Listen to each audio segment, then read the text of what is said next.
All right, next morning here. Been about 12 hours.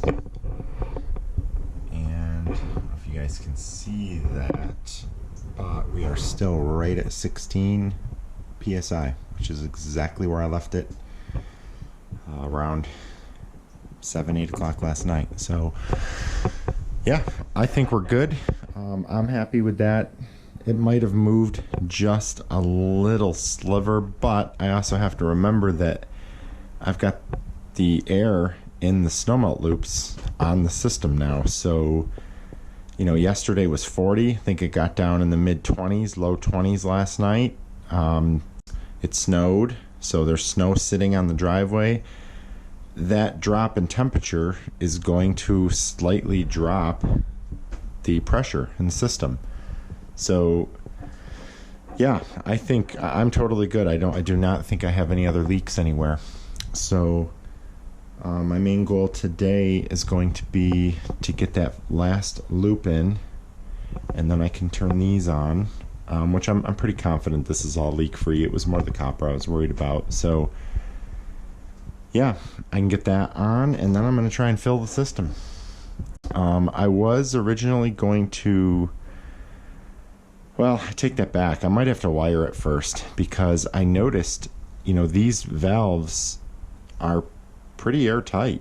You know, they, even though I drained the pressure out of the bottom half to fix some of these leaks, I noticed there's still air pressure in these zones because these check valves are not letting it go down, which I didn't think these things were airtight, but they still had a lot of pressure in them. So the problem is, without power to these valves, they're in bypass mode. That's what they default to. So to purge the system, I need to be able to force the air out, you know, by forcing the glycol in the supply and out the return.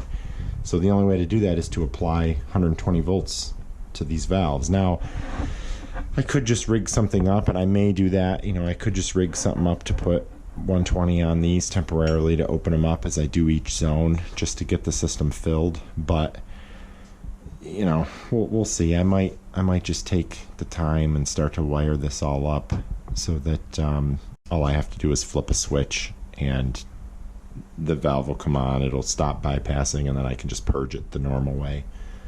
So yeah, that's the plan. But I'm super happy that that's holding. So all of my copper is good. But all right, I will be back with an update.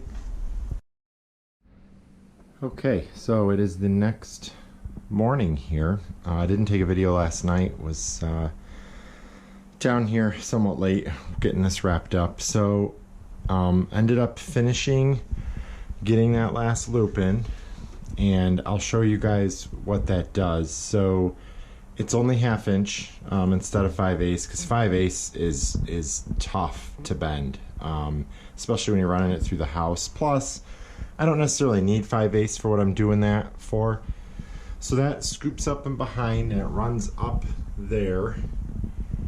Okay, and it goes through the ceiling, and then it turns and goes through the crawl space up there.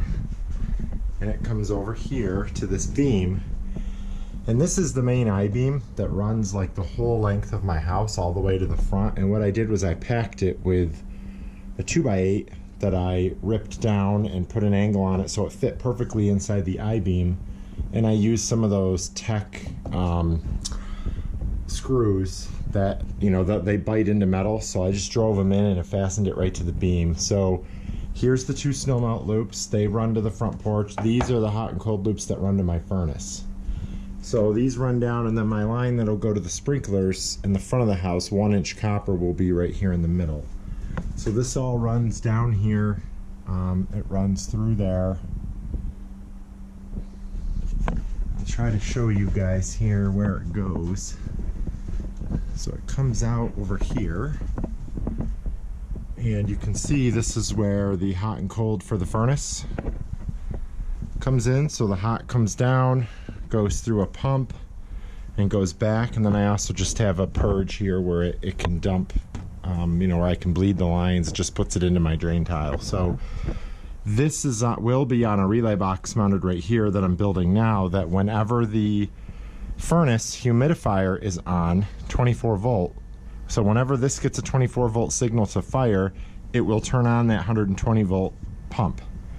So hot water is always getting right to the humidifier. I still have to button up the PVC drain, so this isn't on yet, but it will be shortly. So yeah, so you know, they say the hotter the water you can provide this thing, the better, so that's why I did that. But anyway, if you look here on the beam, the Snowmelt loops continue, and they come down here, and they turn there, and they run up to this porch. So now this is my covered front porch, which you know, I can show you guys from outside, but this, where you see this new Advantech with the spray foam rim, that's all outside. So this decking is cold right now, whereas this is inside, this is warm. So I have a front door on the house that's right here, and then there's a little entryway that goes to here. So that'll all be heated as part of the house when I do the rest. But for now, I just wanted the outside portion on when the Snowmelt was on, to melt the snow off that porch, which it doesn't get a lot. But what happens is, because this is all open below and I've never insulated it, the heat does get to that wood, and it melts the snow enough to where then if it gets cold enough out, it turns to ice, and it makes that porch deck like an ice skating rink. You know, usually it's slushy. If it's around 30, 32, upper 20s, it's just slushy. But if it gets down to, you know, the mid-teens, lower 20s or lower, it turns it to ice, and I'm afraid the mail lady's gonna slip, or you know, somebody's gonna get hurt. So right on the other side of this wall right here is my concrete front stairs that go down. And unfortunately, when those were poured, I think I might have mentioned this in another video, those were kind of screwed up, and the bottom step is wider than all the rest. So I talked to my concrete guy, and I think what we're gonna do is over pour them. We might take them out, but we'll probably just pour over them if we can, and redo them. And what I'm going to do is, this is the supply coming in here, okay, and this is the return. I will just cut into that supply and punch a hole through and go out and do all the steps, and then come back up and come back into the supply for the porch. So I kind of put that there on purpose, so I can, you know, at some point, if I want to, just punch a couple holes in here, get my pecs out into the stairs, and then when I come back, you know, I just have two 90-degree fittings right there, and I can add the stairs on, the front steps on later. So this is all 1/2 inch. I could have used 5/8, you know, but 5/8 is not as easy as 1/2 inch to work with, and man, 3/4 and 1 inch, that stuff is a bear to muscle around when you're trying to do this. So I stuck with 1/2 inch. I had the 1/2 inch. Yeah, and I think it'll work. I think it'll work just fine. I'm not, you know, this isn't outside. Like the driveway, you want 5/8 because you're literally trying to melt inches of snow off the surface of the concrete. I'm not doing that here. This is a covered porch. So, you know, I will insulate below this, and you know, plus the basement slab has radiant heat in it, so all of that's going to radiate up, and I think it'll be fine. I think this is just the little kick that it needed, but I don't think I needed the bigger tubing to dump more BTUs into it like I do the driveway. So I might have to play with the flow meter on the manifold a little bit. I don't know. As of right now, this loop is much shorter. Because I'm provisioning to add another, you know, 60-70 feet of PEX in the steps or more. So I haven't looked at the readouts on the PEX, but I might have to choke this down a little bit so it doesn't steal all the flow from the Snowmelt. But it's 1/2 inch too, where the other stuff is 5/8. So naturally, I don't think it's going to flow as much through it. But anyway, yeah, that's kind of what I did yesterday. Got that all done. Got that all buttoned up. Runs all the way down there, and we're getting there. So that beam is above this hallway, comes through here, goes back there, and it comes back into here and we're good to go. So once I finished that last night, I opened up these valves for this manifold now because everything was holding pressure. I had it under pressure all day yesterday while I was working on this. The gauge didn't move at all. Everything held. Now, last night I opened these two up and of course the pressure dropped because it filled those zones. I refilled it to 16 and when I came down this morning I noticed I'm at like 7. So that's a little concerning to me. I don't know, if that's just these valves slowly filling. I do have all of these things cranked down. So before I go to work here, I've got 10-15 minutes. I'm going to go ahead, make sure everything's open here, and I'm going to refill it back up to 16 on that gauge. And I want to see if it'll hold during the day. If it doesn't, I must have a leak somewhere here, from here over. This is all good. Everything else in the whole system is good. I'm hoping it's maybe just the PEX, expanding, opening up. I don't know if it's one of my fittings. I hope not. I've never had one of these leak. And I don't hear anything. So that's the thing is I don't know. So I'm gonna make sure everything's wide open so that nothing's closed and slowly leaking to like pressurize a loop or something, but I'll put more air on it and we'll see what it is when I get home. Hopefully it all evens out and it holds. Otherwise, what I might do is reclose these and pressurize it and see if it holds then I know it's something in here. Worst comes to worst, I hate to do this, but I might just throw glycol on it and see, if it's going to leak at all.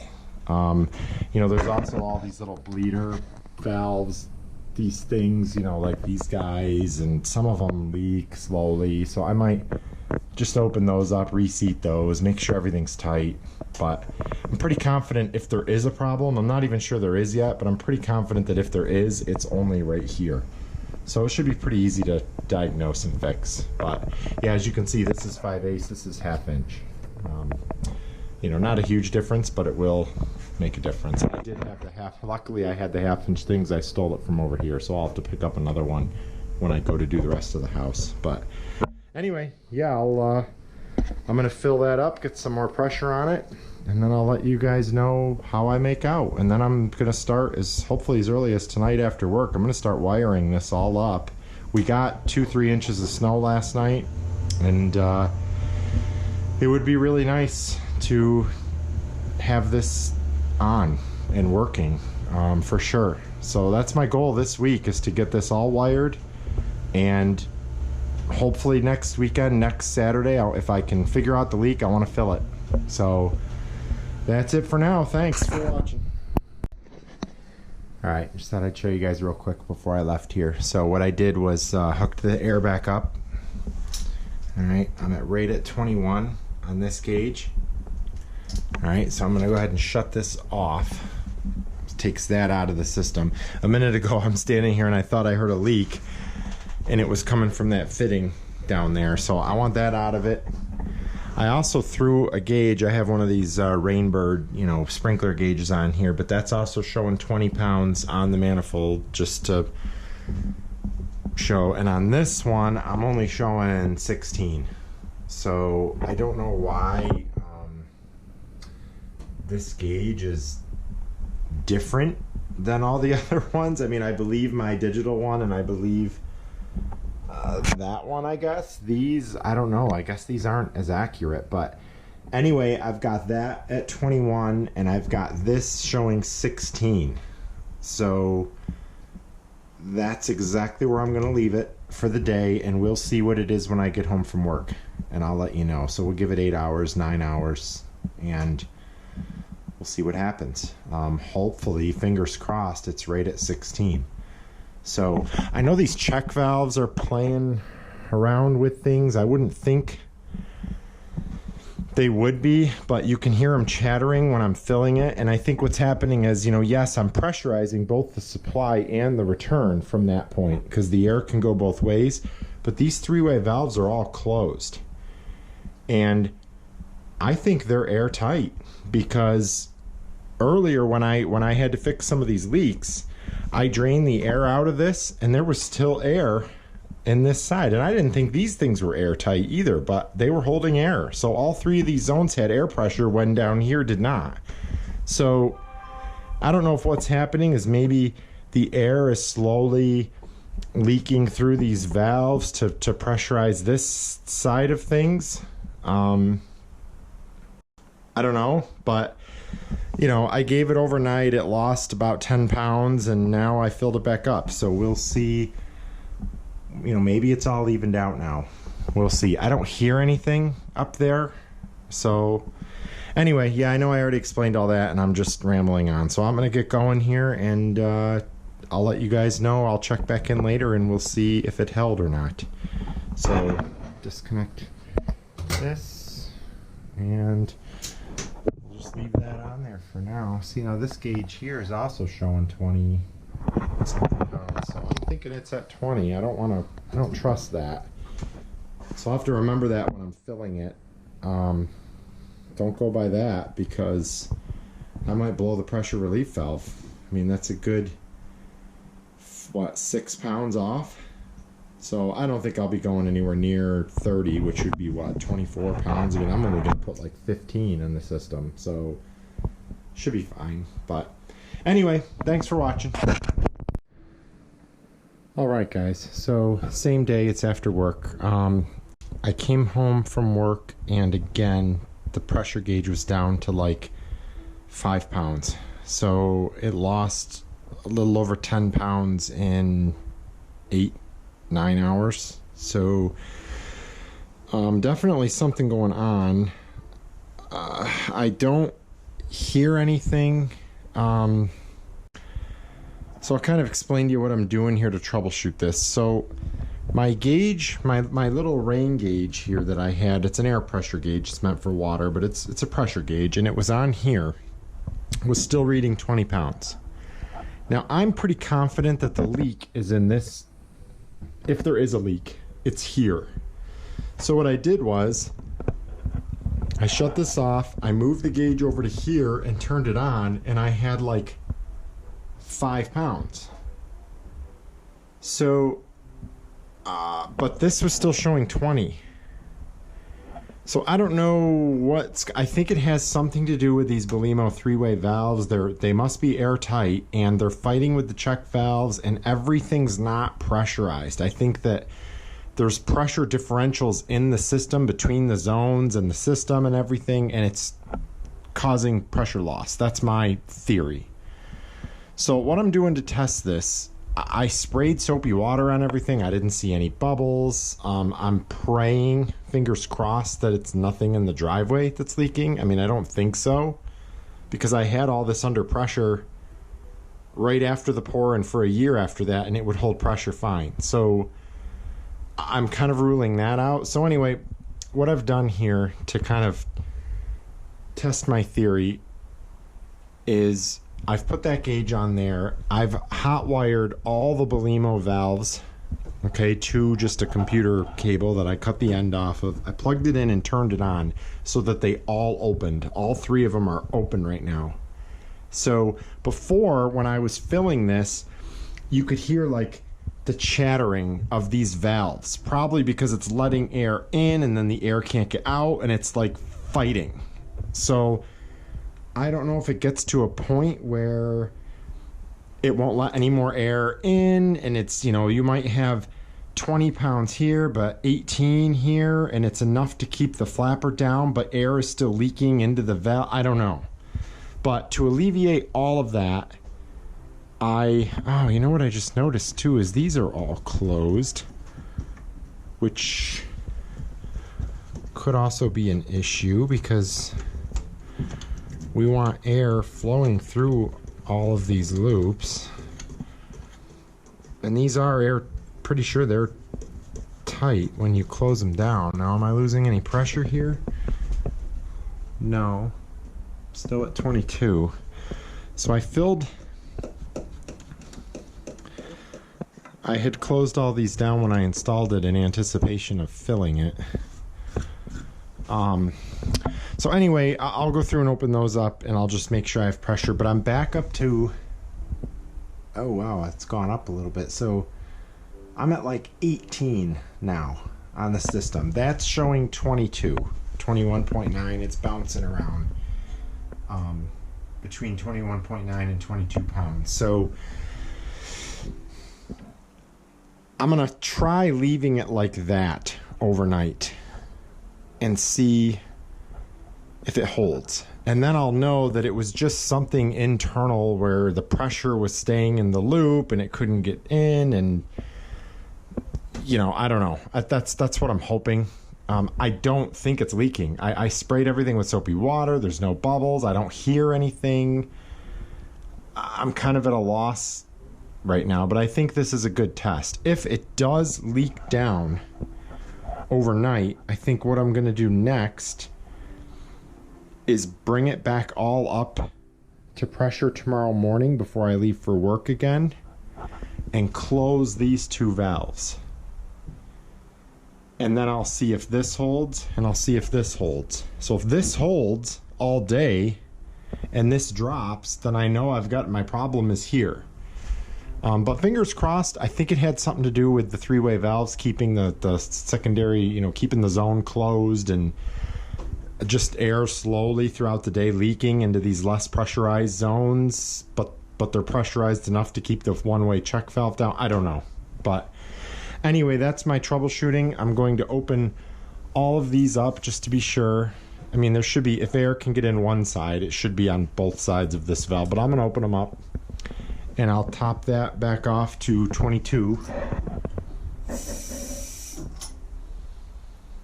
So 22 pounds. I will shut this off so that that's all out of the system, because I know this, you know, I do hear a little hissing from the chalk and other stuff. So, and we'll see.